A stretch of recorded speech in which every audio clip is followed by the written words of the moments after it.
ভবিষ্যতে কিন্তু তুমি বিপদে পড়বে। আদ্রিতা, আমি তোমাকে কথা দিচ্ছি, আমি তোমার জন্য আসল রেয়ার একটা হীরের গয়না এনে দেবো, এর চেয়েও দামি, এর চেয়ে অনেক অনেক বেশি দামি। তার জন্য আমাকে যাই করতে হোক না কেন, আমি তোমাকে একদিন ঠিক এনে দেবো, ঠিক এনে দেবো তোমাকে। তাদের বিয়ে হয়েছে 2.5 বছর। এর মধ্যে প্রথমবার তার মনে হলো নীল তার জন্য লড়াই করছে। নীলের এই রূপটা দেখে আদ্রিতা চমকে গেল। আজ প্রথমবারের মতো আদ্রিতার মনে প্রশ্ন এলো, নীলকে নিজের থেকে দূরে সরিয়ে রেখে আমি কি কোনো ভুল করছি? না না, এটা আমি কি ভাবছি? বিজন আমার বিজনেস পার্টনার, ও আমাদের মেইন ইনভেস্টর। নীলের এই অ্যাকশনের কারণে বিজন আমার কোম্পানি থেকে ব্যাক আউট করে গেলে কি হবে? না না না না না, নীলের জন্য আমি আমার এত বছরের পরিশ্রমকে জলে দিতে পারি না। আমার নীলকে নয়, আমার বিজনকে প্রয়োজন। এইসব ভাবতে ভাবতে আদ্রিতার নীলের ওপর রাগ হতে শুরু করে। আদ্রিতার রাগ তখন চরমে উঠে যায়। আজ প্রথমবার নীল আদ্রিতার সাথে খারাপ ব্যবহার করেছে। How dare you! তোমার এত বড় সাহস! হ্যাঁ, তোমাকে কে অধিকার দেয় বলো তো যে তুমি আমারই অফিসে দাঁড়িয়ে আমাকেই এতগুলো উল্টোপাল্টা কথা তুমি শোনালে? তোমাকে এখানে আনাই আমার ভুল হয়েছে, সবচেয়ে বড় ভুল হয়েছে। এবার চুপচাপ এখান থেকে বেরিয়ে যাও, right now. Get out! Neel আদ্রিতার এই কথার কোনো উত্তর দিল না। নীল জানতো যে ও যতই কথা বাড়াবে আদ্রিতা ততই বেশি রেগে যাবে। আদ্রিতা যেন তেন ভাবে নিজের রাগ চেপে ব্যাপারটা ওখানেই শেষ করার চেষ্টা করলো, কিন্তু ও তো জানতো না যে ব্যাপারটা তখন সবে শুরু হয়েছে। কি হলো, শুনতে পাচ্ছিস না? কালা নাকি? আমারই সামনে দাঁড়িয়ে আমার কেনা গিফট নিয়ে তুই মজা করলি? কত বড় সাহস রে তোর! নিজেকে তো বিক্রি করে দিলে ওরকম একটা ডায়মন্ড নেকলেস তুই কিনতে পারবি। তোর এই গরিবের পারফিউম, সস্তা শার্ট, পায়ে একটা ফাটা চপ্পল নিয়ে নিজেকে বড় হিরো মনে করছিস? তোর নিজের কত দাম সেটা তোর নিজের জানা উচিত। Zero, big zero. সালা খরচা মাই চল।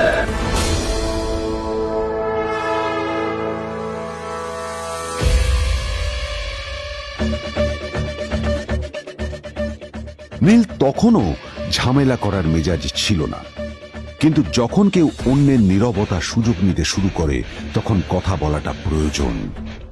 নীল আঙুল তুলে পেছনের দিকে ইশারা করে। প্রথম কথা, ওই যে ওখানে দাঁড়িয়ে আছে, ও আমার স্ত্রী।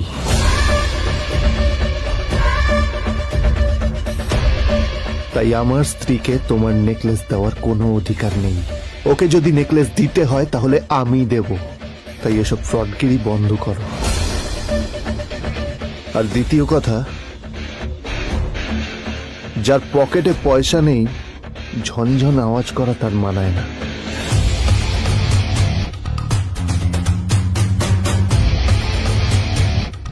নীল বিজনকে তার সোয়াগ দেখিয়ে বেরিয়ে গেল।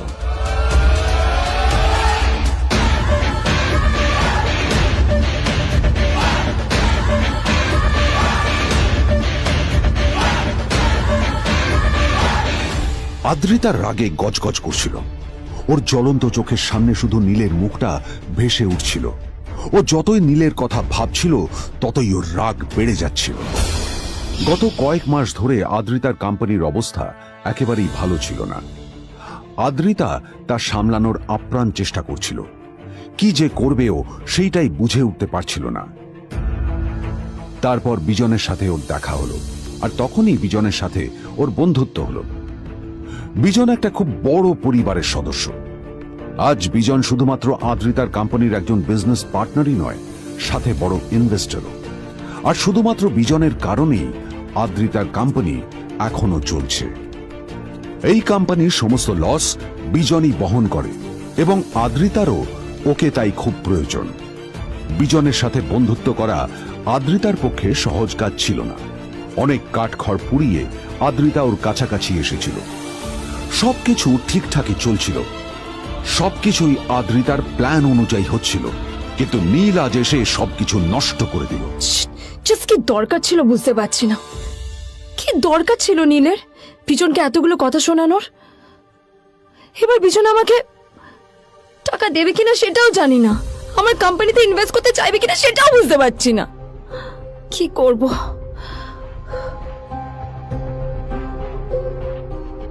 এখন আদ্রিতা ওকে কিভাবে বোঝাবে? ভুল করে যদি বিজন ওর টাকা ফেরত চায় তবে আদ্রিতার কোম্পানি সেন কর্পোরেশন খুব বড় সমস্যায় পড়ে যাবে। তারপর কি হবে? সেন পরিবারের দেখভাল কে করবে? এইসব ভাবতে ভাবতে আদ্রিতা নিজের উপরেও রেগে গেল। আসলে দোষটা ওর নিজেরই। আদ্রিতা কেন নীলকে ওদের মাঝে আনতে গেল? নীলকে অফিসে নিয়ে আসারই বা কি দরকার ছিল? আর যদি সে নীলকে সাথে করে না আনতো তাহলে বিজন এখন ওর সাথেই বসে থাকতো।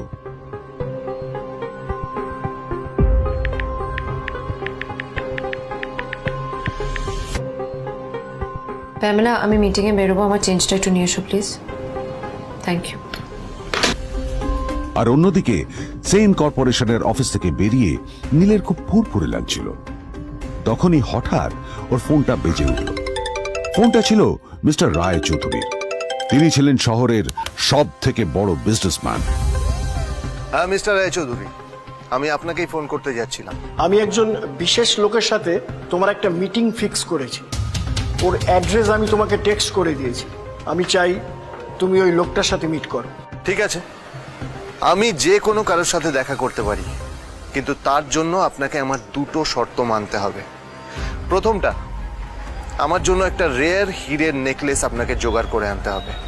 আর দ্বিতীয়টা, আমি আপনাকে টেক্সট করছি, এটাও কিন্তু একই রকম জরুরি। এই দুটো কাজ আপনাকে যত তাড়াতাড়ি সম্ভব করে ফেলতে হবে আমার জন্য, ঠিক আছে?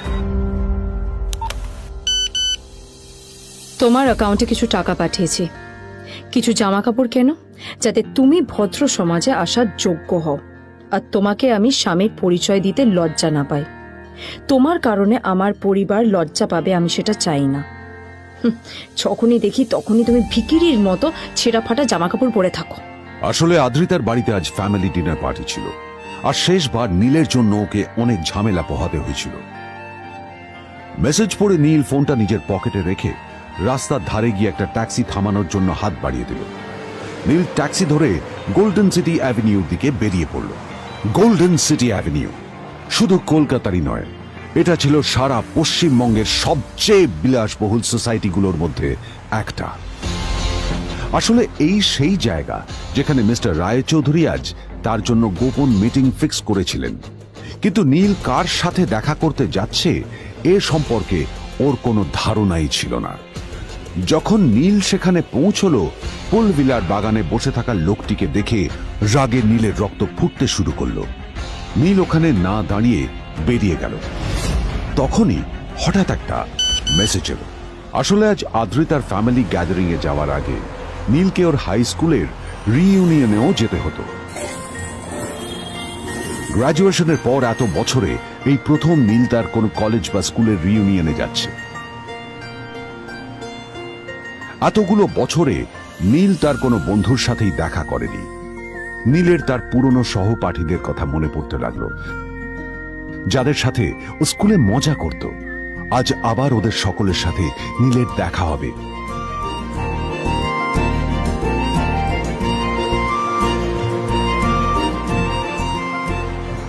আর এই সব কিছু ভেবেই নীল এক্সাইটেড হয়ে যাচ্ছিল। আসলে সোহিনীকে নীল তার স্কুল টাইমে পছন্দ করত।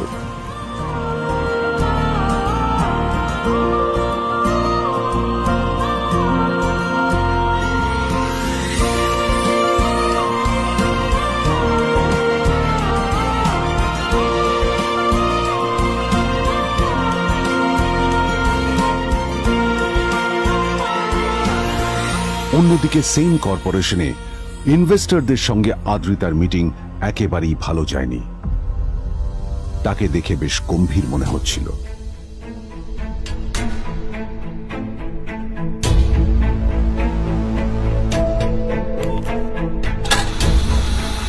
ভাই, পৃথিবীতে এমন লোকও আছে, কি দেমাগ দেখলি? হ্যাঁ, কাজকর্ম তো কিছু করার নেই, আর কিছু করেও না। হ্যাঁ, শুধু চলে এসছে আমাদের ম্যাডামকে রাখাতে। এই 1 বছরে না কিচ্ছু বদলায়নি। আরে আমি তো ভেবেছিলাম যে এর সাথে ম্যাডামের আর কোনো সম্পর্কই নেই, কিন্তু না, এখন যা দেখছি উল্টে ম্যাডামের মাথায় উঠে নাচছে। আমার মাঝে মাঝে মনে হয় এদের দুজনের বিয়ে কিভাবে হলো। আর বিয়ে তো অনেক পরের কথা, 2 বছর হয়ে গেল এদের এখনো ডিভোর্স হলো না। হ্যাঁ, আমার তো ভাবলে কিরকম অবাক যা লাগছে। বলেছিস।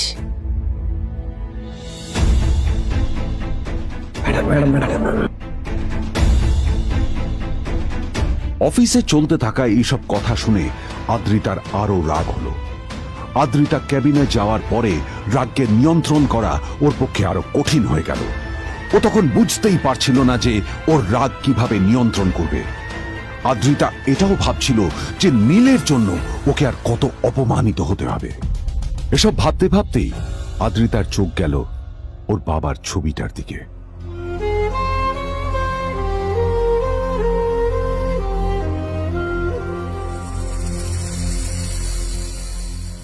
আমি তো তোমার সবচেয়ে প্রিয় মেয়ে ছিলাম বাবা। তাই তাই আমি সবসময় ভেবেছি যে তুমি আমার জন্য যাকে সিলেক্ট করবে সে সব থেকে শ্রেষ্ঠ হবে। তাই আমি নিজে থেকে কখনো কোনো রিলেশনশিপে যাইনি, আর তোমার কাছে বিয়ের কোনো শর্তও রাখিনি। কিন্তু কিন্তু তুমি না আমার সাথে কি করলে? এই গাধাটার সাথে আমাকে বিয়ে দিলে। আমার আমার জীবনটা নষ্ট হয়ে গেল, শেষ হয়ে গেল।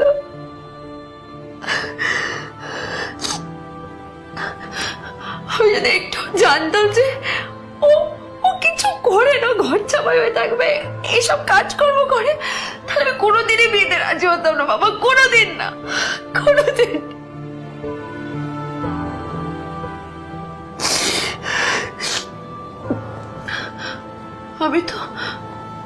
আমি তো সবসময় ভাবতাম যে বাবা মারা তাদের সন্তানের ভালো চায়, কল্যাণ চায়, তাদের জন্য চিন্তা করে।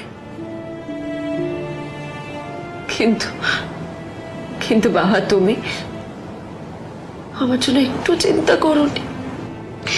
তুমি শুধু তোমার শেষ কর্তব্যটুকু করতে চেয়েছিলে, শেষ ইচ্ছাটুকু রাখতে চেয়েছিলে। পালন করা হয়ে গেছে, আর আমাদের তুমি ছেড়ে চলে গেলে। তুমি আমাকে ছেড়ে চলে গেলে। অন্যদিকে নীল রিউনিয়ন পার্টির জন্য হোটেল প্রাইম স্টারের দিকে রওনা হলো। হোটেল প্রাইম স্টার ছিল শহরের সবচেয়ে দামি হোটেল।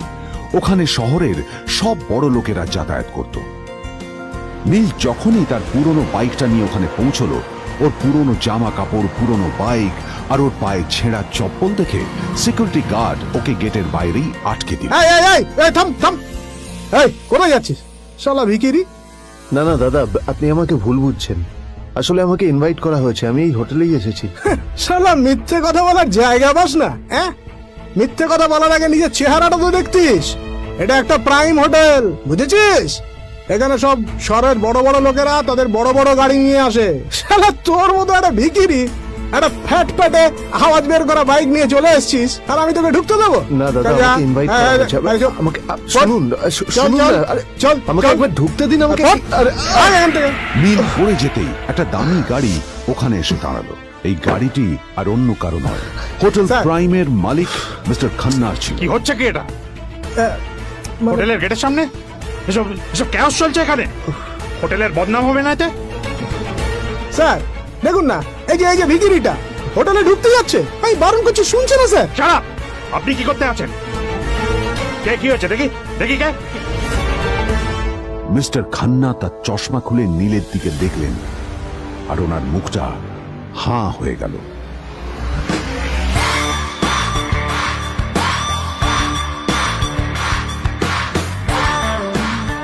নীল স্যার, আপনি?